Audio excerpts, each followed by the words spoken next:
Hello, this is Deb Johnson, back for our time to quilt. I'm so glad to see you back here today.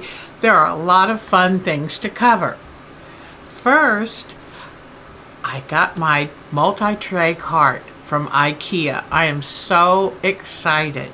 It's on wheels, and I plan to, if I'm going to work on a, let's say, a landscape quilt, I can put all my supplies and just wheel it over to where I'm going to work. And that way I can keep my counter space and my cutting space clean and tidy. And when I make these videos, I'll have it down beside me and it won't be in the way. So I'm very excited. So it came in.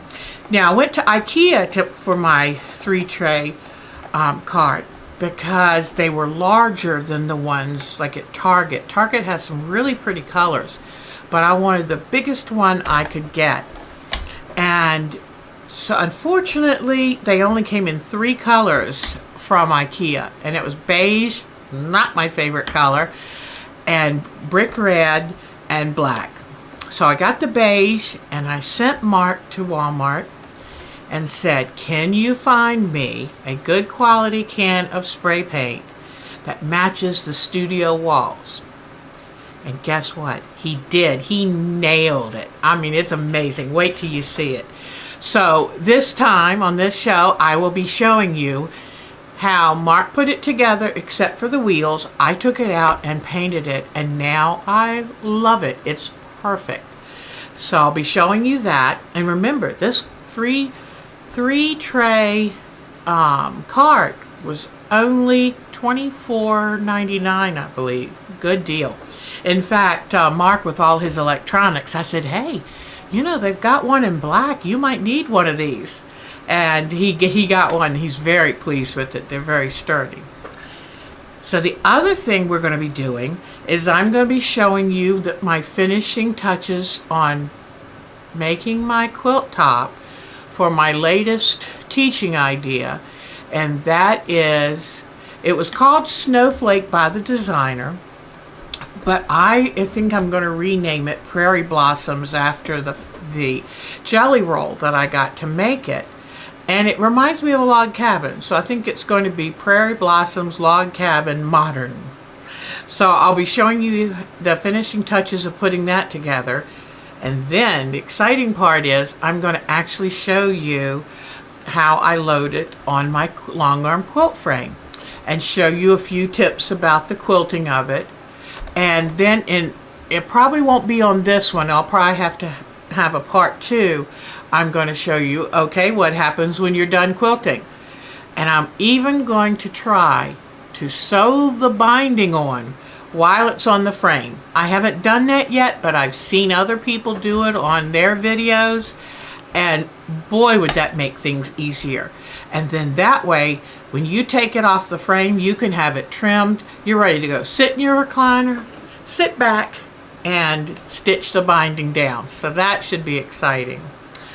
Okay, so let's go outside and get that Ikea tray painted. I'm out here on the driveway, and I'm going to paint my Ikea 3-tiered tray. So let me get to it. I've got tarp on the driveway and cardboard, and I'm far enough away from cars. Well, I'm about halfway through spraying it. I'm sorry I can't show you more, but the wind keeps switching directions and I don't want to get paint on the camera. But it's going pretty well. I've got a couple little drips, but I just try to keep steady and light coats.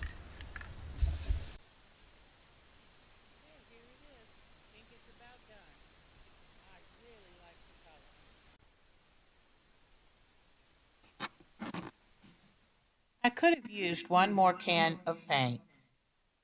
All that's really not covered is underneath, and I guess that's not going to show. So for now, I'm going to go ahead and screw on the wheels and get it ready to use. I can always come back later if I want, once I have the can of paint. But I really do like the way it looks, and I'll show you in just a moment how it looks in the room.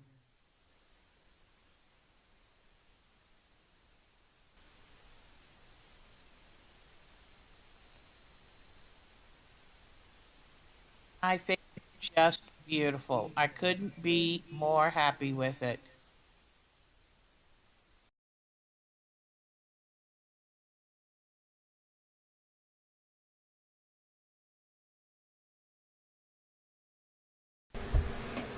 It only took me a few minutes to get this row sewn together. So now I've got it placed. And you know what looks really odd? We're so used to placing horizontal rows. Do you see that pointed end down there? Doesn't that look odd? You think that couldn't possibly be right. But it is. You have to just remember, see the way she wants you to lay it out. Trust her. She designed it. She knows what she's doing. So I'm going to now put these rows together. So now I think I just have a couple rows left.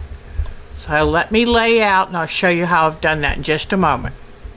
Okay, I am back. I've got these laid out. And what I actually did to help myself, remember I told you these are laid out on the diagonal? I kind of folded it. In fact, this row, the 1, 2, 3, 4, and the half square triangles. And so I kind of folded it that way I would get a better idea. And then I looked. It was so funny. I was working on this yesterday, and when I tried to finish up, I was having a hard time figuring out the last couple rows of fabric placement. And you know, you want to make sure that the greens are scattered and the pinks are scattered and the yellows are scattered. And so I was kind of having a tough time with that. But the funniest thing is then you come back the next day and it seems so much easier. So sometimes when you struggle with a quilt, you get frustrated, sometimes it's good to just take a break, go do something for a couple hours, or come back the next day. And then it sure does look better. So I'm going to now sew together this row. And just so you know, I just take one piece and lay it, sew the seam. Then I'll take these two pieces, lay it on here, sew the seam. But I'm always moving to the right, and that helps. You know, it doesn't matter whether you want to move to the left or the right. Just be consistent, and you'll always remember what seam you're supposed to sew. Because there's nothing worse than getting the pieces to the sewing machine and saying, uh-oh, am I sewing, like if I had these together. Uh-oh, am I sewing this side or am I sewing that side? Then you've got to go back over to the quilt, lay it out, try to figure it out all over again. So just be consistent, and I tend to flip them this way, move left to right. All right, I'll be right back as soon as I put these together. Okay, here it is, all sewn together and pressed. I haven't put it on the bigger rows yet because I think I'm going to do these little ones together. So I laid out the next to the last row and went ahead and pinned it so I wouldn't get it confused. But that's this row right here. So I've double checked it, it's right. Then the last row just consists of sewing two half square triangles together. So I'm going to sew these two together and I'll be right back.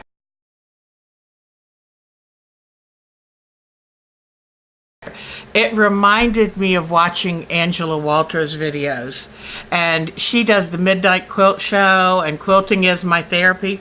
And besides being cute as a button and so funny, I just love the camera work on that show because it makes it look so effortless.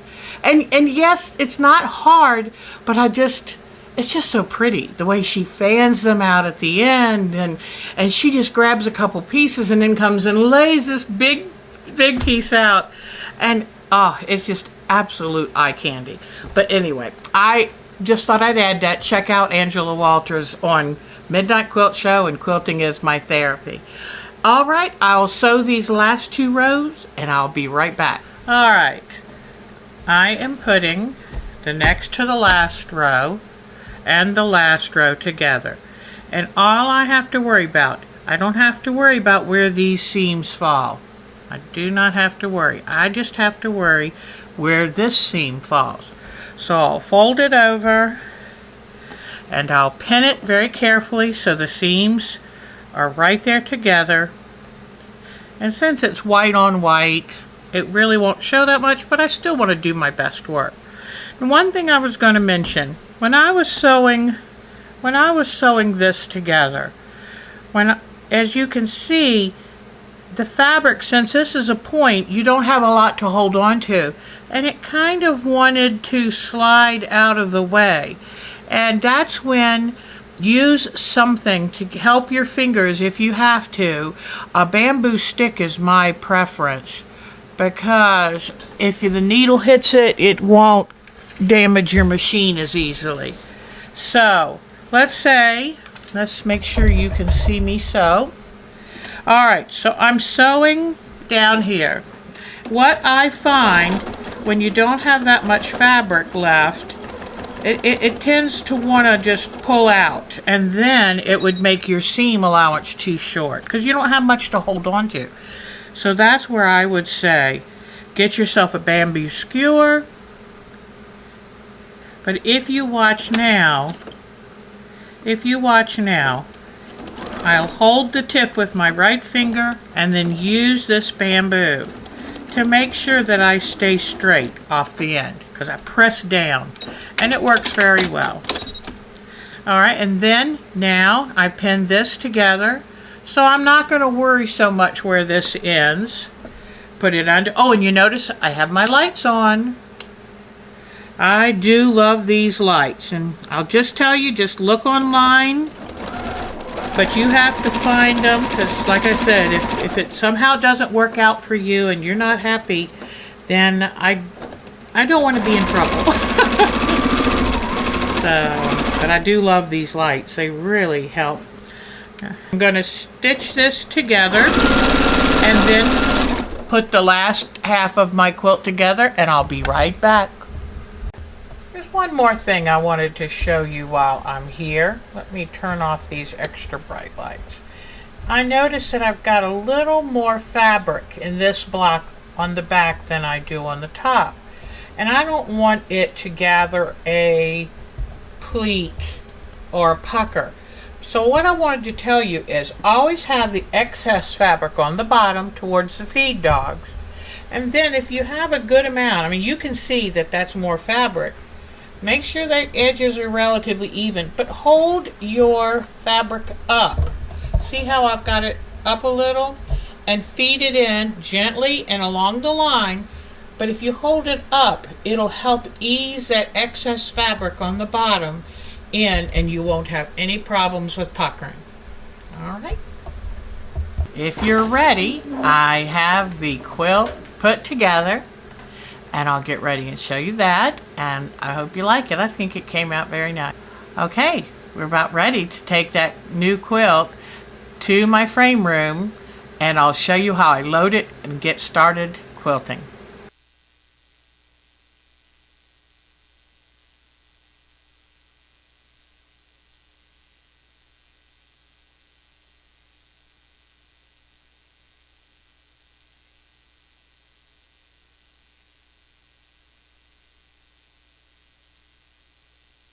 Now you're in my frame room.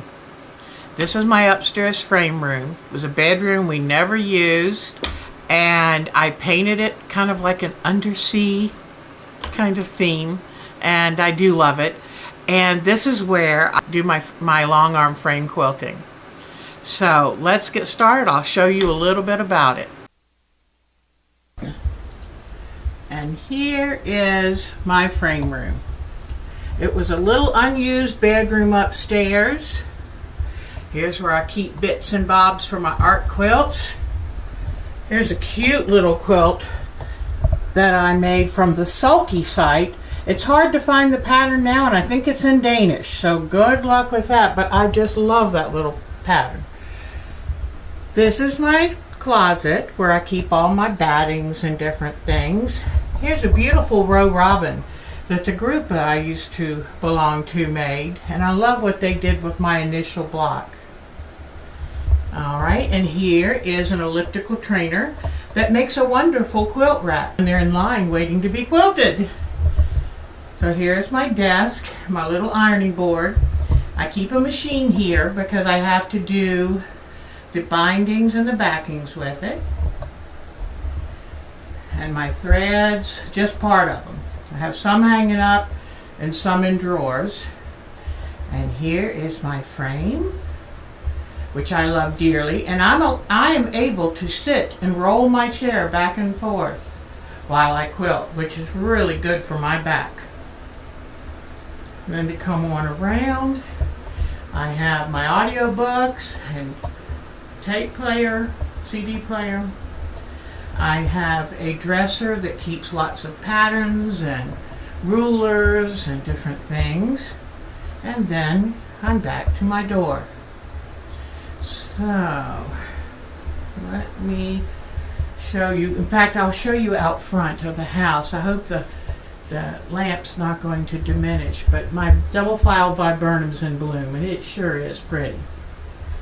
So here is where I keep my Angelique, my yarns, threads, woolies, netting, organza, all of that stuff that I use for making art quilts.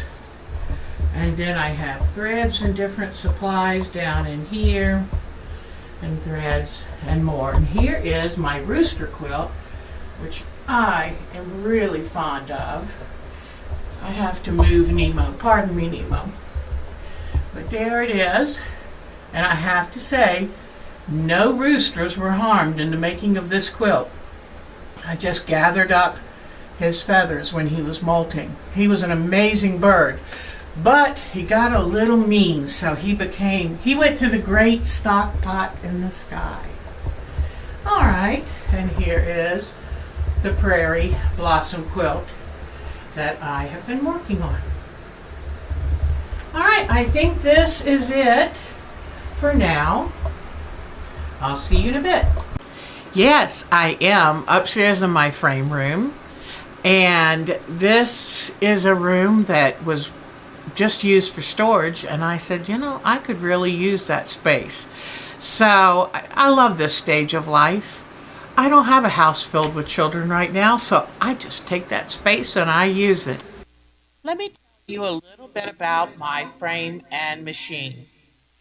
This unit was made by the New Joy Quilting Company, sadly no longer in business, but they were early innovators in the emerging market of home quilting.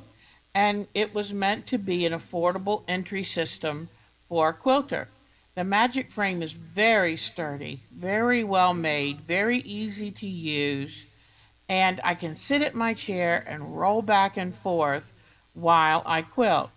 Now, my machine was also made by the New Joy Company, and it is a crystal quilter. It's 16-inch arm, has stitch regulator, and it works very well.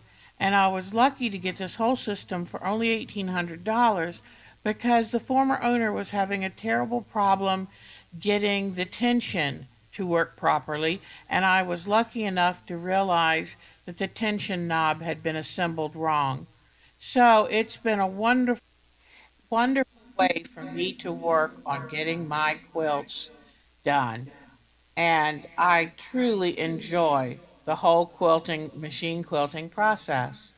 So now we're going to load the backing, and we have to load it pretty side down. And that's the way you make the quilt sandwich. So you can see the pretty side is on underneath, and I will take and then install this now. But you just always make sure you put the right side of the fabric down.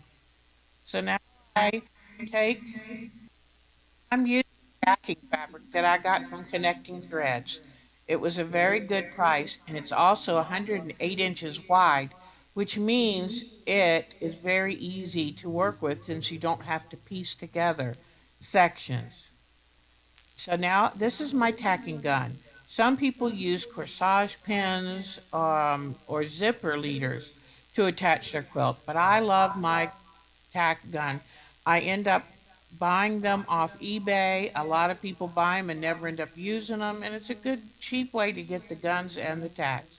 So now you notice I don't run that quilt all the way to the end of that leader. This gives me the space needed so that I can look under and replace my bobbin. So I start about 5 or 6 inches in, and I will give it a tack. Now this is the area of the quilt that gets the most stress, that gets the most tug when you're tightening it up. So I will put in one tack, go about an inch away, put a second tack in, but then after that I'll go down every 4 or 5 inches and put a tack in. And I work from one end to the other unless I match them in the center, and then I work from the center out each direction to try to keep it smooth when I'm rolling it up. It's really important to get it square. I wish I could show you more, but sadly the video corrupted. So in the next one of the next videos I make, I'll show the whole process again. But I didn't want to waste this part of the film that I made. So now let's move on to how we're going to quilt this quilt. I've decided to name this quilt Prairie Blossoms. So I've decided then the quilting pattern has to be blossoms. So I'm looking for something just big and sloppy and trying to decide.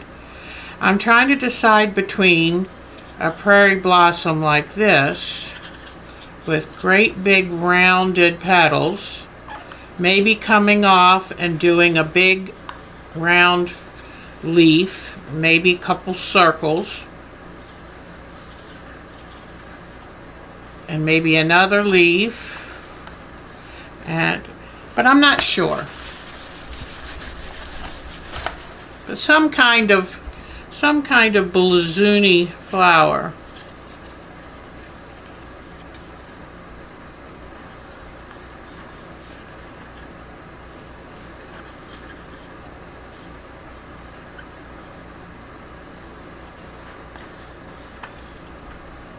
I'm not sure.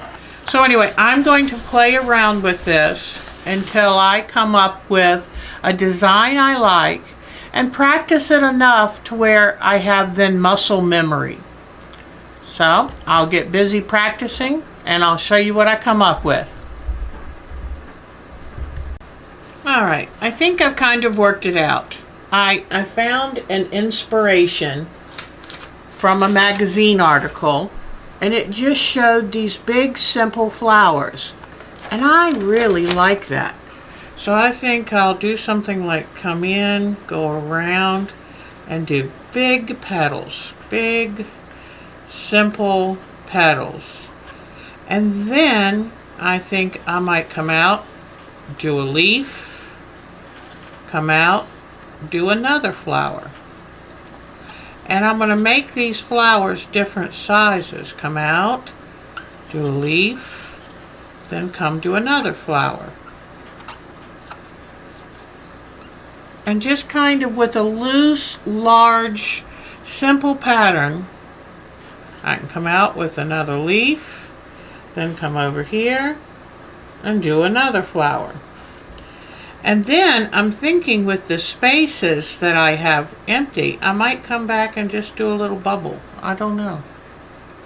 But I think I'm going to try to fill the space with just large, loose flowers. So let's see what I get. All right, I think I'm ready to go. I have my machine threaded with Issachar white polyester thread. I have a white threaded bobbin in, and my goal is to bring up the bobbin thread here. So I hit needle down, and here is my bobbin thread. Now if this were an heirloom quilt, then I might work to knot it off and bury my thread ends. But this is just a fun quilt, so I'm not worried. But I'm just going to take and make a couple locking stitches back and forth across the thread. Then I will nip it off and I'll be ready to start my quilt pattern. And I usually keep a seam ripper and a little pair of snips handy when I'm working on top of the quilt. I've got my machine set on a stitch regulator, a cruise stitch at 14 at a setting of 14. Now, I don't know if that really means 14 stitches to the inch, but it seems to give a nice looking stitch at the speed that I usually go. All right. I'm going to come in and do a circle, and then do big loopy petals. And you notice when I slow down my machine, when I slow down my movements, my machine slows down. And that's normal. That's the stitch regulator. Since I'm going to name this quilt Prairie Blossom, I thought it should have some blossoms. So, alright, then I'll come out and I'll do a nice full round leaf. I'm going to give it a little bit of a vein in the middle. Then I'm going to come out down here, do another circle, and start my big petals. And one of the things that I need to do is to make sure that my flowers stay reasonably the same size. Now I just realized I bumped this end of the quilt. So I'm going to go ahead and cut the thread, which I don't like to do often. When you are long arm quilting, one of the things, or any kind of quilting, one of the things you try to do is minimize any starts and stops. Because how do you handle that thread at that point? But I did not have this moved far enough away from me to get a whole flower in. So I'm going to go back up. I'm going to go back up here, come in from up here so I can have some good room to work for a bit. And I'm sorry my left hand is in the way. I will try, let me try to bring this down just a little. Maybe you can see under my arm. Alright, so I'm going to come in from the edge up here, make a couple locking stitches, and then come on in. A nice big fat leaf with a little vein. Then I'm going to come over here and do a flower center. Then start my big happy petals. And I feel like this flower goes well with a modern quilt. Modern quilts seem to have a happy, fun look to them, and I like that. They're not so serious. Okay, one more big petal. Now I have to come out, so I'll work around the flower. A nice big leaf with a vein, and make my way to another flower. Here's the center, then my nice big flower petals. And don't worry, I'm going to move the camera so you can see it. It's really hard to see when you're working with white thread on a white background. Come on around, finish this last petal, and then I'll come up and do a nice big fat leaf with veining in it. Now, let me see if I can move this camera. You see this up here? There's one. Here's the one I was just working at. So, there's the one I started, and there's the first one right there. Let me see if I can get a little more light. Ah, there they are. Okay, so now you're able to see what I'm going to do. Let me do a little bit more. Okay, what I'm doing is I'm trying to get to a space right here, put a little stone here, and then here to put another little stone here. And I will travel using edges of petals or edges of leaf to make it less conspicuous. But let's see if I can show you now. I've gone in and filled the space with lots of little pebbles and stones, or let's call them balloons, because the backing fabric has a balloon print on it, which I think is really cute. I think I've got the light set up so that you can see better what I'm doing. But I think it's a happy, fun little pattern that will look great with this quilt. So hopefully I've helped you see it a little bit better. Well, this week it was really busy. but fun. We got a lot done, and I've got some exciting ideas coming up for you. I have decided to do the Jenny Beyer Mystery Block of the Month for 2018. So I've got the finished 2017 Jenny Beyer Block of the Month Mystery. I've got that done to show you, and then wait till you see. I put in a big order to Jenny Beyer's studio in Great Falls, Virginia, and it came in the mail, and I'm going to show you what's in the box. It's so exciting, and tell you a little bit about how to get involved in her 2018 Mystery Block of the Month. So come back for that. And then I got my Keepsake quilting catalog, and what was on the cover but a quilt that I must make. So I'm going to take you on that journey with me. In fact, I'm so excited about it. I'm thinking maybe I'll teach the Prairie Blossoms in a couple months, and let's see how fast I can get this strawberry quilt made and get that ready for teaching. So I've got a lot of fun things to show you. So please do come back. Don't forget to hit like if you're enjoying these, and I'd love if you subscribe, and that way you won't miss a thing. Well, thank you once again. Have a great week, and come back soon for our time to quilt. Bye-bye.